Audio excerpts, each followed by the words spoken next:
एक ऐसा अंतर्राष्ट्रीय ख्याति प्राप्त मानव जो गुरु प्रेरणा से पिछले 20 वर्षों से वानप्रस्थ जीवन जीते हुए 24 घंटे मानवता की सेवा में संलग्न है। एक ऐसा मानव जो अभी राष्ट्रीय, अंतर्राष्ट्रीय टीवी चैनलों पर 7,500 एपिसोड के माध्यम से सनातन सत्य, आत्मविज्ञान एवं पुनरुत्थान व्यवहार एवं निश्चय जगत के जीवनोपयोगी विषयों पर हृदय स्पर्शी प्रवचन कर चुका है। उस मानव का नाम है महात्मा उपासक प्रोफेसर डॉक्टर सोहन राज तातेड़। प्रोफेसर तातेड़ द्वारा योग, दर्शन, शिक्षा विषयों पर रचित पीएचडी स्तर के 250 शोध ग्रंथ भारत के 100 प्रतिष्ठित विश्वविद्यालयों में शोधार्थी पढ़ रहे हैं तथा वे सभी शोध ग्रंथ वहां की सेंट्रल लाइब्रेरियों में उपलब्ध हैं। महात्मा सोहन राज ने अभी तक हजारों स्कूलों, कॉलेजों, विश्वविद्यालयों एवं संस्थाओं में सेमिनार, वर्कशॉप, कैंप लगाकर लाखों विद्यार्थियों को योग, दर्शन, शिक्षा का प्रशिक्षण देकर उन्हें सुसंस्कारित किया।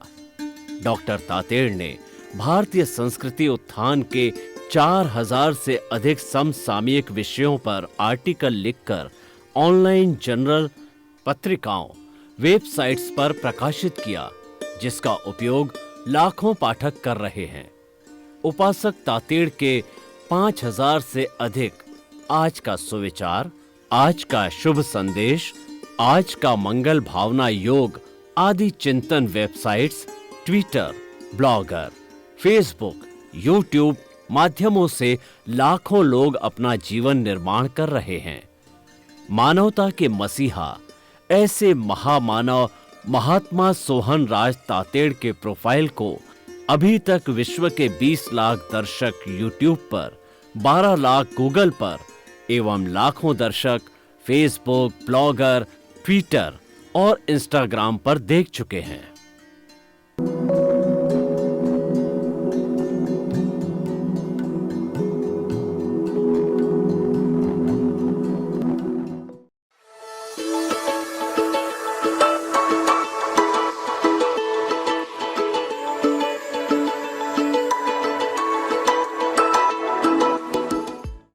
आइए, सुनिए, देखिए, समझिए सनातन सत्य। जैसी दृष्टि वैसी सृष्टि, दृष्टि विज्ञान, कुदरत, कुदरती रचना एवं कुदरत के कानून से शाश्वत सुख की प्राप्ति।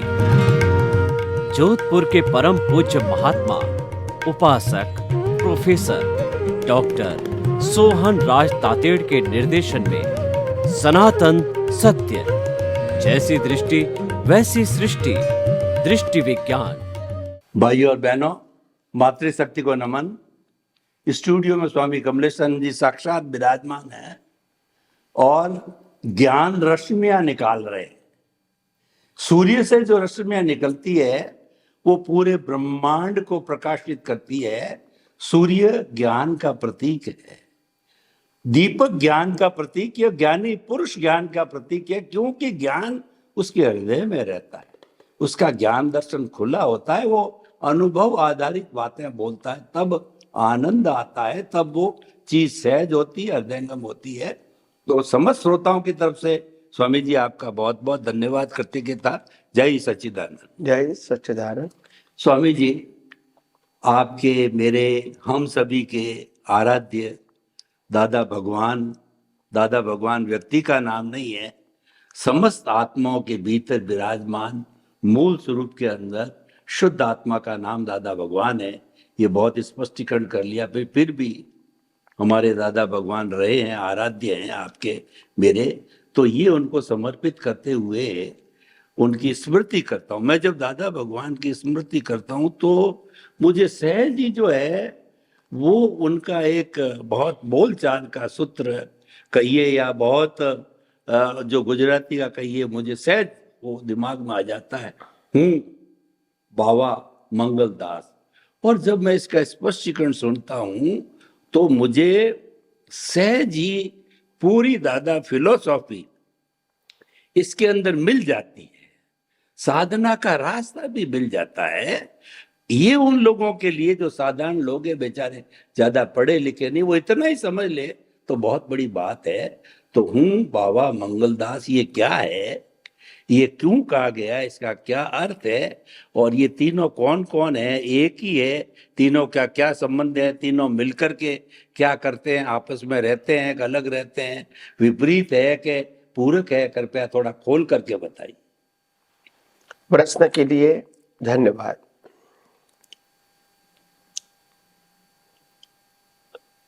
ये ज्ञानी पुरुष दादा भगवान के नाम से जो प्रस्तुत हुए हैं,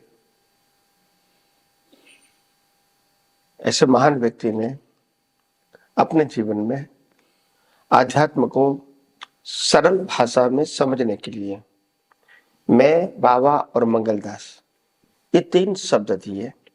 और 3 शब्द का रहस्य ये है कि 3 अलग अलग कैटेगरी एक ही में समा गई है, और तीनों कैटेगरी का रोल अलग है मगर साथ में है, कंपाउंड नहीं है। क्या नहीं है? मगर साथ में है। और तीनों का रोल अलग अलग है, और तीनों का रोल समझना अगर आपको आ गया तो आध्यात्म समझना आपके लिए थोड़ा आसान हो जाएगा। तो उनके लिए एक उदाहरण जो उनके जीवन में घटित हुआ था वो मैं बताने की कोशिश करूंगा, बाद में हम मूल बातों पर आएंगे। उनके जीवन में एक ऐसा संजोग बना, ठंडी की मौसम थी, रात को करीब 11-12 बज चुके थे, सब लोग शांति से सो गए थे। ऐसे में ठंडी की मौसम में 12 बजे के आसपास एक व्यक्ति ने दरवाजा नॉक किया। तो स्वाभाविक कि ऐसी ठंडी मौसम में लोग इतनी रात लेट आते हैं, तो पहला प्रश्न होता है कि कौन आया है। तो उन्होंने भी नॉर्मली प्रश्न किया कि भी कौन है।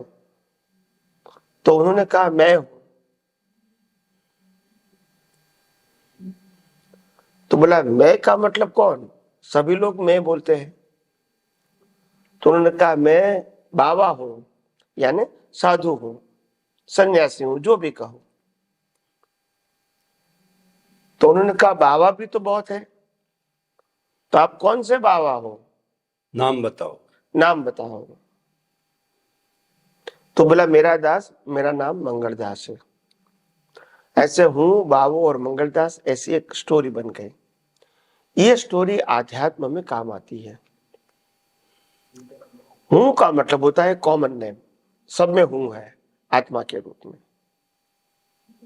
मंगलदास का मतलब होता है बिलीफ वाला भाग, जो मानता है, मंगलदास को भी मानता है और आत्मा को भी मानता है, यानी जानता है।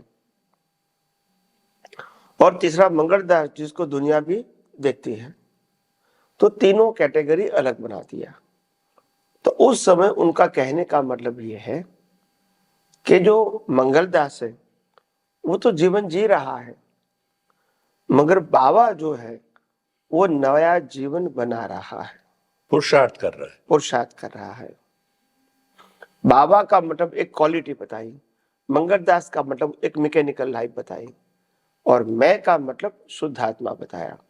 तो इस प्रकार से मैं, बाबा और मंगलदास, इस प्रकार से उन्होंने सब लोगों के सामने ये सूत्र बना दिया कि ये सूत्र में तीनों अलग अलग कैटेगरी एक ही साथ में है, मगर तीनों का रोल क्या है? अलग अलग। मंगलदास का रोल है कर्मों के भुगतान करना, जो व्यवहार में भी दिखेगा।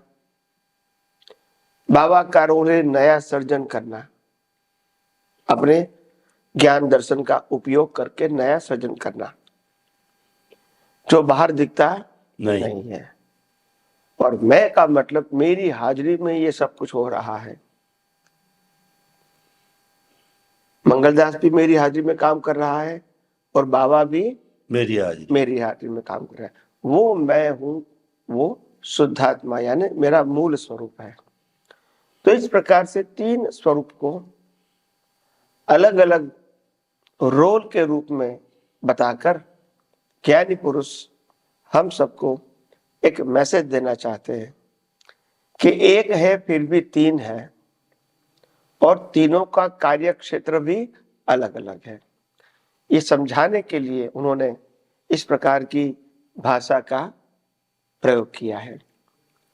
और वो आध्यात्म के मार्ग में अलग अलग कैटेगरी को समझने के लिए ये एग्जाम्पल का रोल बहुत अहम है।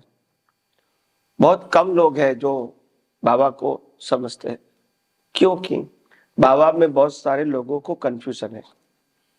क्योंकि बाबा दो प्रकार का है, चार्ज एंड डिस्चार्ज। तो ये दोनों के बीच लाइन ऑफ डिमार्केशन लगाना जागृत अवस्था में बहुत टफ हो जाता है, क्योंकि दोनों ही एक्टिव है ऐसा लगता है, मगर एक मैकेनिकल एक्टिव है और एक लाइव एक्टिव है। दोनों एक्टिव लगने से हमको मालूम नहीं होता है कि मैकेनिकल क्या है और लाइव क्या है। जैसे गाड़ी न्यूट्रल पे रखी है और गाड़ी तो चालू है मगर पहिया नहीं घूम रहे, नहीं घूमता है। तो गाड़ी तो चालू है मगर न्यूट्रल है, तो भी आगे पीछे नहीं हो रही। और जैसे ही स्टार्ट करेंगे तो वो आगे जाएंगे। तो मोटर चालू होना एक अलग चीज होती है और गाड़ी चलना वो एक अलग चीज होती है। ऐसे ये जन्म मरण की जो जीवन की नैया है वो तो ऑटो मोड से चलती रहेगी। तो वो डिस्चार्ज बाबा है, इनकी सहायता से वो चलता रहेगा। मगर जो लाइव बाबा है इससे नया सर्जन होता है और वो पार्ट आध्यात्म में बहुत इंपॉर्टेंट है। मगर ये दोनों को अलग देखना, अलग समझना, अलग अनुभव करना, वो आपकी बहुत सारी मेहनत मांग लेता है। तो इसीलिए आध्यात्म मार्ग में भले ही तीन छोटे शब्द है मगर बहुत इंपॉर्टेंट है, और जितना आप इसमें डीप जाके समझ पाए आपके लिए बहुत अच्छी बात है। और आप ये तीन बातें अगर समझ गए तो आध्यात्म में आगे बढ़ना आपके लिए बहुत आसान हो जाएगा। स्वामी जी, आपने जो बताया, जो मैं समझा, हूं का मतलब मेरा अस्तित्व शुद्ध आत्मा का है। मैं दृष्टा हूं, मैं स्व पर प्रकाशक हूं और सब कुछ होता है वो मेरी हाजिरी में होता हूं। मैं अकेरिया हूं, करता कुछ नहीं हूं, लेकिन सब कुछ बॉस मैं ही हूं। मैं हूं तो मेरे आज्ञा, मेरे रहे बिना पत्ता भी नहीं हिलता है। और दूसरा जो हो गया मंगलदास, ये सोहन राज रूपी मंगलदास आपके सामने दिखाई दे रहा है। ये भोग रहा है सुबह से शाम, जन्म से मृत्यु, हर क्षण कुछ न कुछ भोग रहा है। ये मंगलदास, ये प्रकृति है, मन वचन काया, ये प्रकृति हो गई। बीच वाला जो पोर्शन बाबा है ये बहुत अच्छा समझने का है। ये ज्ञान दर्शन की एप्लीकेशन है। ये आपका जो है सृजन करता है, और आपको जो है वो कैसा सृजन करते हो ये आपके ऊपर निर्भर करता है। आप स्वयं भू हो और आपकी ये पावर भी है कि आप मिथ्या ज्ञान मिथ्या दर्शन करते हो, सम्यक ज्ञान सम्यक दर्शन करते हो, उसके अकॉर्डिंगली सृजन होगा। लेकिन सृजन होता इससे ये पुरुषार्थ की बहुत ही सुंदर बात है। और इसके अंदर डिस्चार्ज भी है जो दिखाई दे रहा है। तो ये बहुत ही छोटे रूप में बहुत बड़ा गहरा सूत्र है। ये हर मुमुक्षु जिज्ञासु को ये समझना चाहिए और इसकी गहराई में जाना चाहिए। स्वामी जी, आपका बहुत बहुत धन्यवाद। दादा भगवान के प्रति हम कृतज्ञता ज्ञापित कर रहे थे। तो जबकि व्यवहार जगत के अंदर देखते हैं तो दादा के 5 सूत्र जो है, जो रिलेटिव व्यू पॉइंट के या जो है हमारे सांसारिक जो है जीवन के लिए इतने सटीक, इतने सुंदर है कि यूएनओ तक भी उसको अगर स्वीकार करे तो भी वो मान्य हो सकते हैं, किसी को कोई बाधा तकलीफ नहीं हो सकती। तो पांचों को धीरे धीरे अपन समझेंगे आपके मुखारबिंद से। तो पहला जो है कि जो है जगत निर्दोष, बहुत बड़ा सूत्र है। और उसमें बताया कि दुनिया तो निर्दोष है, सारा दोष मेरा है। तो जगत निर्दोष कैसे कहा गया है, इसका अर्थ क्या है? कृपया इस सूत्र को जो है आप हाईलाइट कीजिए, और फिर बाद में दूसरा सूत्र मैं आपसे निवेदन करूंगा। जगत निर्दोष। प्रश्न के लिए धन्यवाद। इस भौतिक जगत के अंदर व्यवहार से कोई व्यक्ति अच्छे बुरे काम करते हैं तो हमको प्रशंसा या गुनहगार भी उनको समझते हैं, और ये व्यवहार दृष्टि से वो सही भी है। अगर किसी ने गुनाह किया है तो सामाजिक तौर से, व्यवहार के तौर से गुनाह किया है, गलत किया है तो गलत ही रहेगा। मगर कुदरत का कानून ये कहना चाहता है कि जो गलती आपको दिख रही है वो गलती आप कर नहीं रहे हैं, आपसे हो रही। क्योंकि मन वचन काया कुदरत का है, चलाता भी कुदरत है, संजोग भी कुदरत देता है, संजोग का अंत भी कुदरत लाता है, और जीवन का अंत भी कुदरत लाता है। इसीलिए हमारा मन वचन काया या सामने वाले कोई भी व्यक्ति के मन वचन काया स्वतंत्रता से कुछ भी कर सकता नहीं है। करने वाला कर गया। तो इसीलिए आंखों देखा सत्य तो ये होता है कि जिन्होंने गलत किया वो दिखता है, मगर कुदरत का कानून ये कहता है आज जो आपके सामने गलत कर रहा है वो अपनी मर्जी से नहीं कर रहा है, अपने कर्मों के बस कुदरती कानून के मुताबिक, ये कुदरती रचना के मुताबिक कार्य हो रहा है। और इसीलिए इस दुनिया में कोई भी व्यक्ति एक दूसरे के लिए गुनहगार नहीं होती है, मगर कर्म के फल स्वरूप रिस्पॉन्सिबल जरूर है।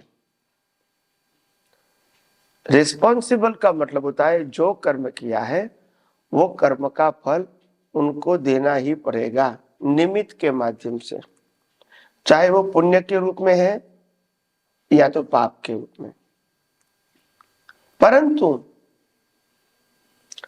हम अपने लौकिक जगत में ऐसा मानते हैं कि सामने वाला व्यक्ति मेरे को सुख और दुख देता है, और अगर वो दुख देता है तो हम इसको दोषित मानते हैं। तो ये व्यवहार से बोलना तो बराबर है, आध्यात्मिक दृष्टि से वो सही नहीं। आध्यात्मिक दृष्टि से किसी के पास कोई भी मन वचन काया की क्रिया सही या गलत करने की स्वतंत्रता नहीं है। और सब स्वतंत्रता नहीं है तो गुनहगार कैसे कहेंगे? तो इसीलिए आध्यात्म जगत के अंदर ये दुनिया में आज जो जीवित व्यक्ति है उसमें से कोई भी व्यक्ति गुनहगार है ही नहीं। सभी व्यक्ति पिछले अवतार के कर्मों का फल आज भुगतान कर रहा है, और वो भुगतान के समय उनके पास कोई फ्रीडम नहीं है। और फ्रीडम नहीं है तो वो गुनहगार भी आज नहीं है। मगर कुदरत का कानून ये कहता है कि कोई भी गुनाह करोगे तो उस समय तो सजा नहीं मिलती है, सजा थोड़े समय के बाद मिलती है। यहाँ की कोर्ट भी कोई गुनहगार को तुरंत सजा नहीं मिलती, वो प्रोसेस होती है।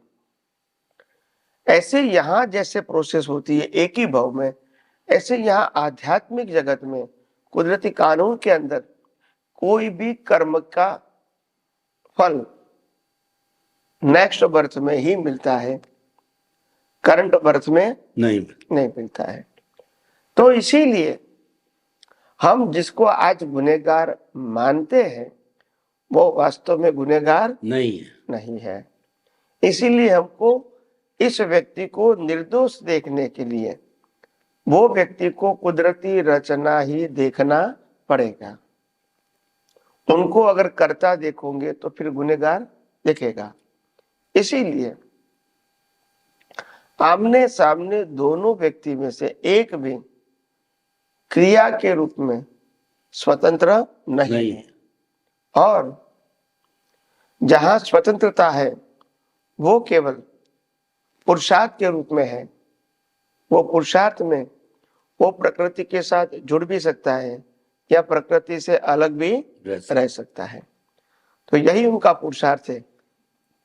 और जुड़ गया तो गुना बनेगा पुण्य और पाप के रूप में, और नहीं जुड़ा तो मुक्त रहेगा।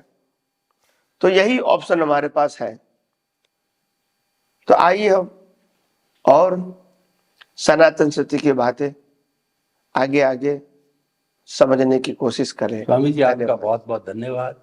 ये पूरा ब्रह्मांड, पूरी सृष्टि निर्दोष है, क्योंकि सबकी संचालक कुदरत है। वही साधन जुटाती है, किसी की पावर है ही नहीं है साधन जुटाने की। वो तो कठपुतली है, वो तो लट्टू है, जो कि लट्टू कहता है मैं तो घूमा।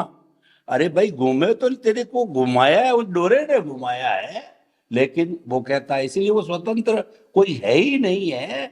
चाहे निमित्त रूप के अंदर हो, चाहे भोगने के रूप में, वो सब कुछ कुदरत करवाती है। और जहां तक आपने बताया कि जो आज मैं भोग रहा हूं तो ये हो रहा है, लेकिन करने वाला सोहन राज की जगह मोहन राज कर गया पिछले जन्म में, भुगत ये रहा है। तो ये तो हो रहा है, करने वाला कर गया जो पुरुषार्थ था वो। तो कहने का मतलब किसी को दोषी मत मानो, खुद को भी नहीं और को भी नहीं, क्योंकि किसी का दोष होता ही नहीं है। और क्रिया रूप में, कर्ता रूप में देखते हैं तो दोषी मानते हैं। तो दादा भी यही कहते हैं कि सारा जगत निर्दोष है। बहुत सुंदर स्पष्टीकरण, बहुत बड़ा जो लॉजिक है, बहुत बड़ी बात है जो रिलेटिव व्यू पॉइंट से माने। तो दूसरा जो है, इससे भी सुंदर सूत्र है दादा का, टकराव टालिए। जितनी दुनिया में आज क्रिया की प्रतिक्रिया हो रही है, डाइवोर्स कहिए, घर टूटना कहिए, छोटे परिवार होना चाहिए, भाई भाई के झगड़े चाहिए, जमीन के चाहिए, कोर्ट चाहिए, कचहरी चाहिए, ये सब टकराव की वजह से खड़े होते हैं। अगर टकराव न हो तो पुलिस की जरूरत नहीं, सेना की जरूरत नहीं, कोर्ट की जरूरत नहीं, किसी पंचों की जरूरत नहीं, कुछ भी जरूरत नहीं। तो कितना सुंदर सूत्र दादा ने दिया है। तो इसको थोड़ा आप कृपया खोल करके बताइए कि टकराव टालिए का दादा का कहना का क्या मकसद था, और हम कैसे टाल सकते हैं टकराव, और उसके पीछे हम लॉजिक क्या है, हम समझ कैसे बिठावे कि टकराव से जो दूर हो सके। समझे बिना तो फिर वो टेम्परेरी बात होगी, वो टेम्परेरी फेज होगा। परमानेंटली टकराव हम कैसे टाल सकते हैं, वो कृपया बताइए। प्रश्न के लिए धन्यवाद। देखो, टकराव जो चीज है वो ऐसी है कि सामान्यतः व्यक्ति व्यक्ति अपने विचारों से, अपनी वाणी से या अपने वर्तन से एक दूसरे को स्वीकार न करते हैं तब टकराते हैं। और टकराने का मतलब होता है एक प्रकार का विरोध व्यक्त करने का माध्यम। मगर ये टकराव जो होता है वो टकराव बिल्कुल हितकारी नहीं है। मगर ये होता है क्यों? है कर्म फल। क्या है? कर्म फल। मगर कर्म फल को हम पुरुषार्थ मानेंगे, यानी मैं जो कहता हूं वो सही है ऐसा मानोगे, वो नया टकराव है। वो नया टकराव, सर्जन हुआ। क्यों?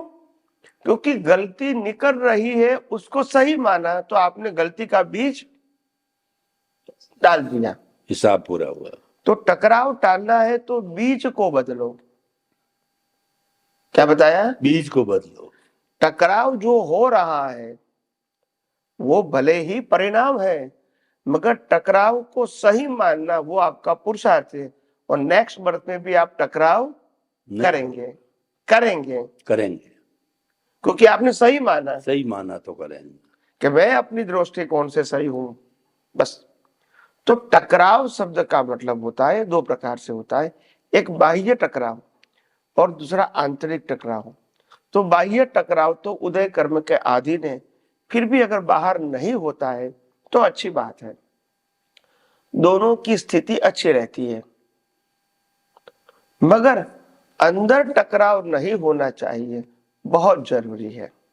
और इसीलिए आध्यात्म जगत में अंदर के टकराव की बहुत बड़ी वैल्यू है। तो हम आगे आगे भी ये आध्यात्म मार्ग में और ज्यादा उसके बारे में बात नए एपिसोड में करते रहे। स्वामी जी आपका बहुत बहुत धन्यवाद। जीवन में कहीं पर भी टकराव नहीं होता है, टकराव को सही मानो और उसके अंदर मध्यस्थ रहो, उसमें शांत रहो, उसमें धैर्य रखो, धीरज रखो, तो नया टकराव नहीं पैदा होगा और उसका भी समाधान निकल जाएगा शांति से। क्यों टकराव से टकराव बढ़ता है। तो ये बहुत सुंदर आपने जो इसकी परिभाषा, इसका परिणाम और इसका उपाय सब बताया, बहुत बहुत धन्यवाद।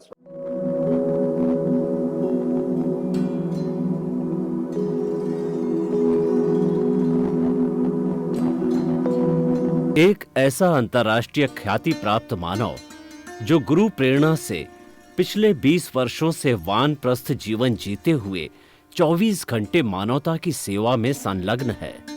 एक ऐसा मानव जो अभी राष्ट्रीय, अंतर्राष्ट्रीय टीवी चैनलों पर 7,500 एपिसोड के माध्यम से सनातन सत्य, आत्मविज्ञान एवं पुनरुत्थान, व्यवहार एवं निश्चय जगत के जीवनोपयोगी विषयों पर हृदय स्पर्शी प्रवचन कर चुका है। उस मानव का नाम है महात्मा उपासक प्रोफेसर डॉक्टर सोहन राज तातेड़।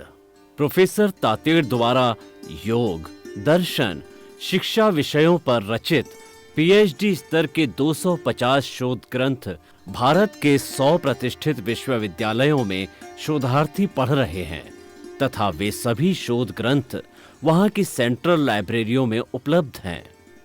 महात्मा सोहन राज ने अभी तक हजारों स्कूलों, कॉलेजों, विश्वविद्यालयों एवं संस्थाओं में सेमिनार, वर्कशॉप, कैंप लगाकर लाखों विद्यार्थियों को योग, दर्शन, शिक्षा का प्रशिक्षण देकर उन्हें सुसंस्कारित किया।